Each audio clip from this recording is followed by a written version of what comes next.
Одумаров Адыхайым Кимсанбаевичке бермек. Рахмат. Урматтуу кесиптештер. Биринчиден суроо берип атканыбыздагы, суроого жооп берип атканыбыздагы соңку өзүңөрдүн суроо жоопторуңарды карап койсоңор кайсы тилде сүйлөп атканыңарды түшүнөлү да. Айрыкча сиз, жолдош министр.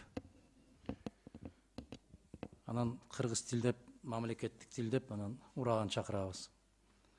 Өтө адамдын кулагына жапайы сөздөр менен сүйлөп атасыңар да. Поездкага барып келдик, анан отпускать еттик, анан собирать этип атабыз деп эле. Карагыла да, бир аз маданиятты карагыла деп атам да. Экинчи жагы. 700 000 тонна көмүрдү сырттан ташып алабыз. Канча акча каражат кетиребиз ошого? 700 000 эмес, былтыр 400 000 ташып алдык. Сиздин сөзүңүздөн улам айтып атам мен.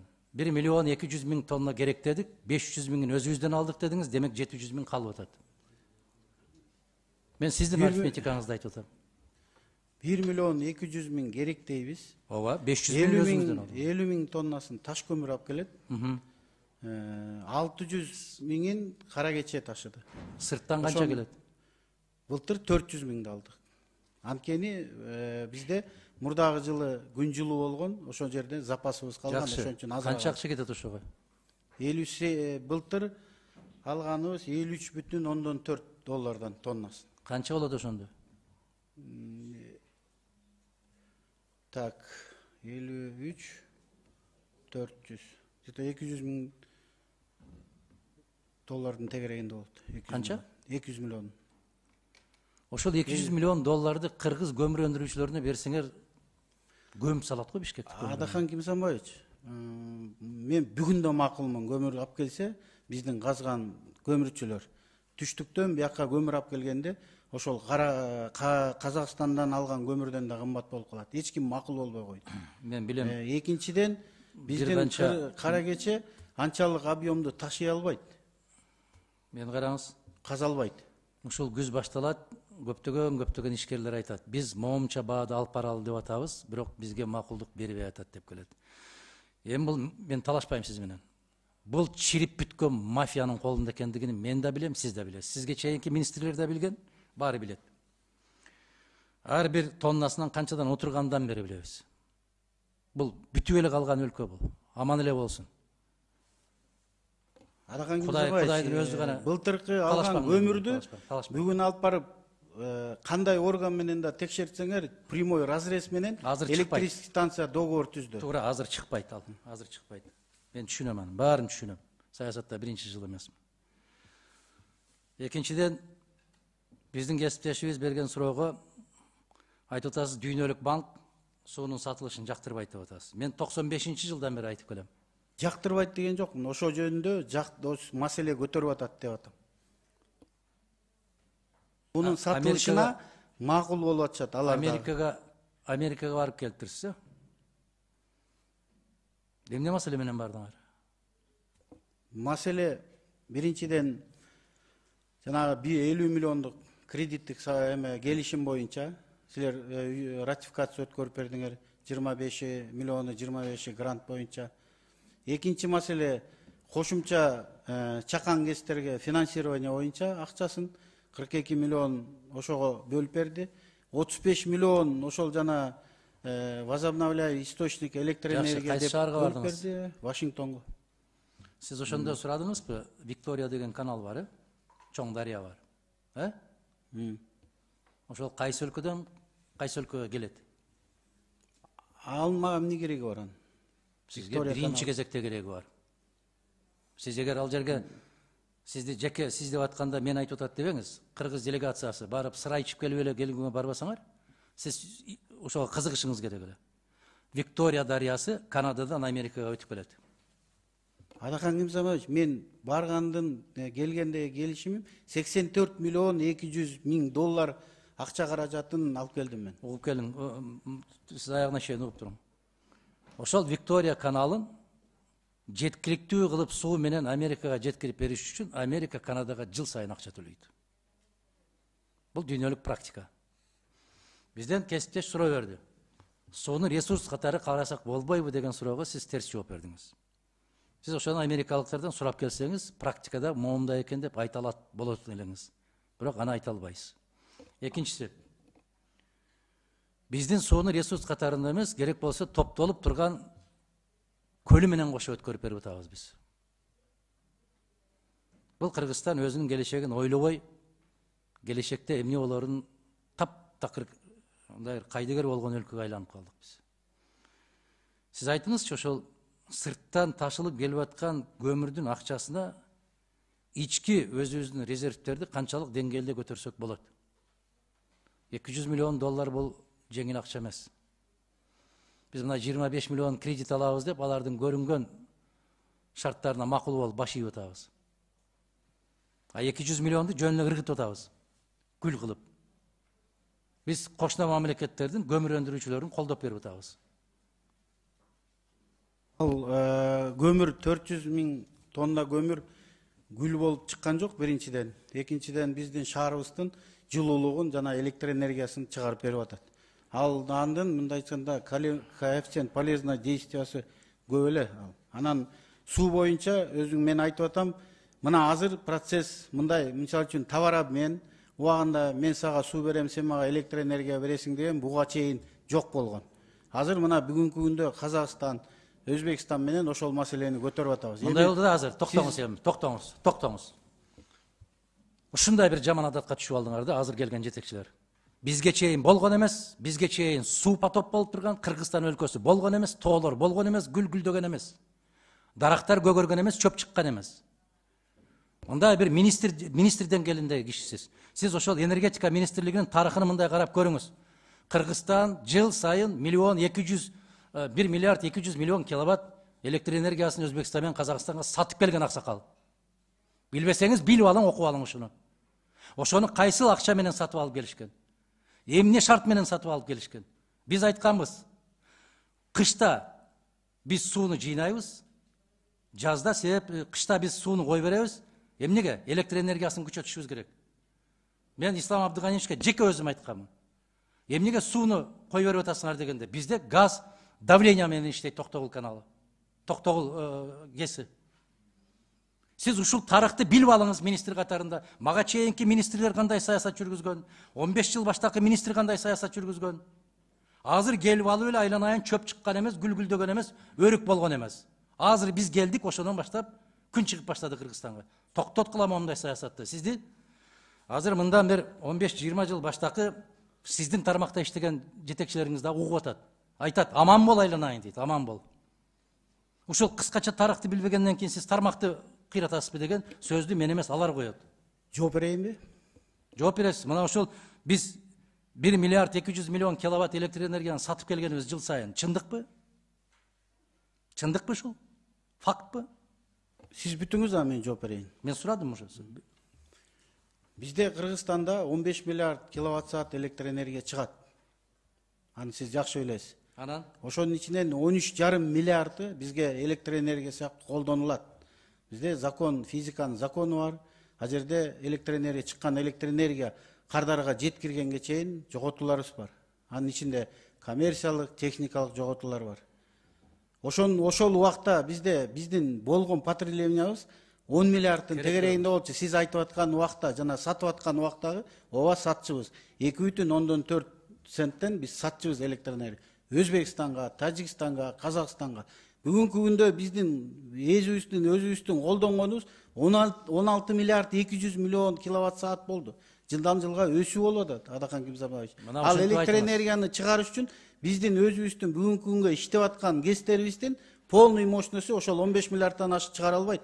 Мына ушинтип айтыңыз анда. Мен сиздин сурооңузга жооп кылып айтып атам. Мен аны жакшы билем. Кайсы убакта суу аз болгон, кайсы убакта көп болгон. Мен сурабасам ушуну айтпайсыз. Электр энергияны сатканбыз, анын баарын билем. Сиз да жакшы билесиз. Билсеңиз ушинтип айтыңыз. Биз ал мезгилде керек болсо электр энергияны бирөөдөн жалдырап сурап албай эмес. Сиздин сурооңузду күтүп туруп анан жооп берип атам да. Мен сиздин сурооңузга жооп берип атам. Сиз суроо берип атасыз да, уккуңуз келбей атат. Менин сиздин укканды да кичине эметип коюңуз да. Сиз суроо берип атпайсыз. Менин суроома чейинки сиздин баш айландырма жоопторуңуздан улам берип атам ушул суроону.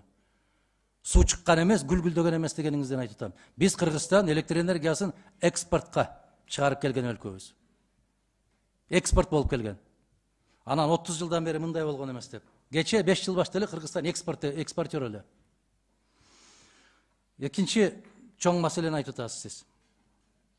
Биздин сууну керек болсо алар товар катары тааныбайт деп. Товар катары тааныш үчүн алар менен сүйлөшүш керек. Алар менен сүйлөшүү керек. Биз Казакстанга канча куб суу беребиз? Вегетационный мезгилде. Адахан Кимзамбаевич, сиз бул маселени жакшы билесиз убагында. Бул суу деген бизде илгертен бери каралган. Бул деген Токтогул КЭСинин эмне себептен курулганын да билесиз. Токтогул КЭСи ошол кошуна мамлекеттердин жана пактасын, талааларын өстүрүү үчүн курулган КЭСтин бирден бири. Ошол кезден бери биз деген 1 литр сууну саткан да эмеспиз. Азыркы күндө мен айтып атам, Адахан кичине угуп койсоңуз эми сурооңузга жооп берейин. Азыркы күндө мен айтып атам. Биз азыркы күндө мындай товар обмен деген болгон эмес. Өзүңүз билесиз, андай такыр болгон эмес. Мына азыр ошону биз айтып атабыз. Бүгүн биз силерге суу беребиз жайында, силер бизге кышында электр энергия бергиле деп атабыз.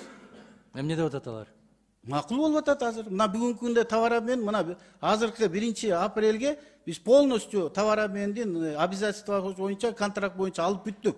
600 миллион киловатт саат электр энергия Казакстандан алдык бүгүнкү күндө. Өзбекстан 250 миллион товар обмен боюнча мына азыр бере баштайт, май айынан баштап бизге. Эмне менен алмашасыз? Суу, ошого жараша суу берип атабыз биз. Анан эмне Чыңгыз Азаматович берген суроого сиз айтып атасыз, андай шарттарга барбайт алар деп. Сатып алганга деп атам мен. Сууну Кандай мен сууга берсем сатып алат. Кандай айырмасы бар? Акча менен сатып алабы же башма баш болуп алмашабы? Сиз мындай бир суроого Адахан Кимзамбаевич, сиз эми ал маселени билесиз дагы, кайра эле ошол сууну азыр эртең барып сууну сат деген маселе койбосуз. Мен аны кыла албайм. Сизге көрдүңүзбү? Аябай бир эпчил болуп алдыңар да. Мен оозумдан ошол сөз чыктыбы? Жок, сиздин андай сөз чыкпаса да ошону айтып атасыз да. Мазмун ошол болуп атпайбы? Ал сиздин сууну оюңуз. сат деп атасыз. Жок. Адахан Кимзамбаевич, мындай өзүңүздүн немеңизди деле сурасаңыз, сиз суроо берип атасыз да, анан жоопту уккуңуз келбей атат да. Жоопту угуп коюңуз да. Жообуңуз туура эмес болуп атат. Ошон үчүн мен сизге туура эмес болсо анда туура эмес жооп деп өзүңүзгө кабыл алыңыз. Мен сиздин сурооңузга өзүм мындайча айтканда билгенимдей сизге мындай жооп берип тапшырма атам. берди, барып ошол Мадумаров менен барып айтышып кел деп тапшырма алып келдиңизби? Эч ким айткан эмес, Адахан Кимзамбаевич. Анда угуп туруңуз аягына чейин. Чыдап туруңуз. Мен угуп туруп анан жооп берейинби деп туруп анан жооп берип атам.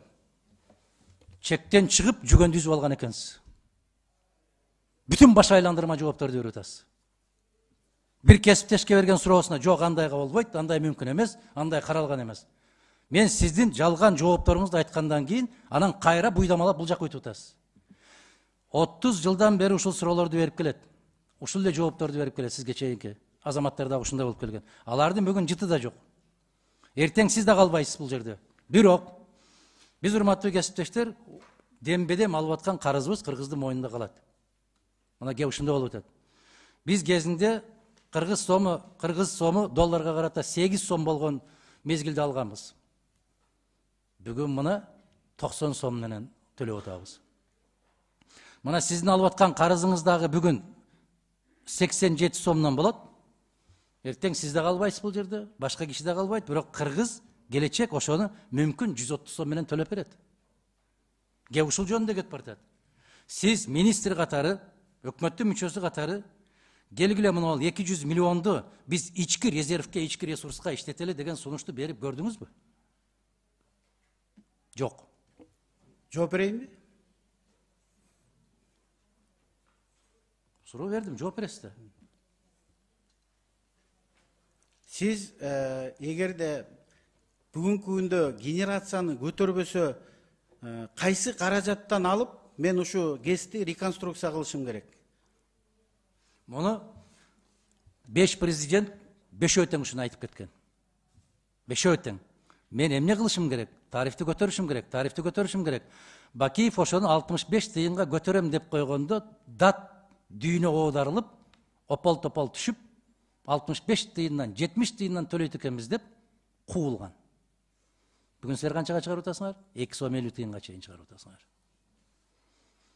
Коркутуп, үркүтүп, бүтүндөй бүт баарын камайм, жоготом, житкирем. Ойлонгон кыргыздардын баарын Кыргызстандан кууп чыгып, калгандарын түрмөгө салып, мына ушул деңгээлге алып келдиңер. Мына ошол мезгилде дагы реконструкция кылбасак болбойт, 70 тыйынга көтөрбөсөк болбойт дегенде эл толкунданып көтөрүлүп чыккан. Эртең 1 майдан баштап канча болот бизде? 1 сом болот. Ай азамат. Ал канча киловаттка чейин? 200 киловаттка чейин. Андан ашса канча болот? 2 сомдон 6 тыйын болот. Мурда эле 2 сомдон 6 тыйын болчу. Ассалому алейкум, мына Кыргызстандын эли. Кыргызстандын эли ушул куттуу болсун. 1 май эмгекчилер майрамы менен кызуу куттуктайм. Бар болгула.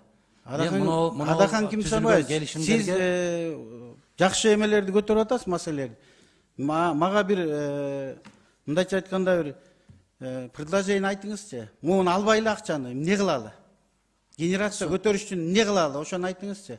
Бардык жерде биз азыр 1 метр алюминий проводду чыгарбасак, ошонун баарын сатып алып атабыз. Сиз жолун айтып бериңизчи, болуптур. Биз туура эмес кылып аттырбыз. Сиз жолун айтыңыз, мына мо жол менен баргыла, ушу менен силер эч кимден акча албай, өзүбүздүн ички резерв менен реконструкция кылып аласыңар деп айткылачы. Биринчи азыраак уурдаш керек. Экинчиси эффективдүү жумушту сунушташ керек. Эффективдүү. Бул кандай болот? Бизде электр энергиясына көптөгөн тармактарды өткөрүүгө туура келет. Электр тармагын өткөрүүгө. Экологиялык жактан ушул багытка барышыбыз керек. Биз башка жактан чыгашаларды азайтыбыз керек дагы. Электр энергия тармагыны бул стратегиялык объект деп эчен жылдан бери айтып келе жатабыз. Мына менчикке берип жиберип, аябагандай катты. Эмне үчүн киреше алышат алар? Эмне үчүн өкмөткө келсе эле киреше албай калат? Мына бөлүштүрүү түйүндөрү. Эмне үчүн алар киреше менен чыгат дагы? Мамлекеттик болсо эле кирешеси жок болуп калат. Аскар Акаевич ушуну холдинг түзүп аткан кезде айткан. Менден күчтүү, менден аксакал, менден улуу депутаттар айткан. Сиз электр энергия тармагын талкалаган алып келатасыз деп. Ошондо да сизге окшогон азаматтар чыгып айткан. Анда сунуш бергиле. Сунуш бергенбиз биз. Мамлекеттик калып калсын. Ошондо Англия, эгер тарыхты билген болсоңуз, электр энергия тармагын Тэтчер бүтүндөй кайра менчикке алып аткан, мамлекеттик менчикке алып аткан.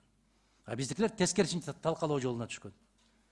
Билим берүү тармагы да, саламаттык сактоо тармагы да, энергетика тармагы да талкалангандан талкаланып отуруп ушул кейипти кийдик. Анда дагы экинчи Швейцария болобуз дегенбиз. Анда дагы Мадумаровду жек көргөнсүңөр. Бузуку элди башка жака буруп атат, туура эмес маалымат берип атат деп. Бүгүн ошол кейипти кийип отурабыз. Ошондон гана эскертип койдум, урматтуу кесиптештер. Ар бир комитетибиздин жыйыны карыз алмай. Эми ушуну токтотушубуз керек, ушу практиканы.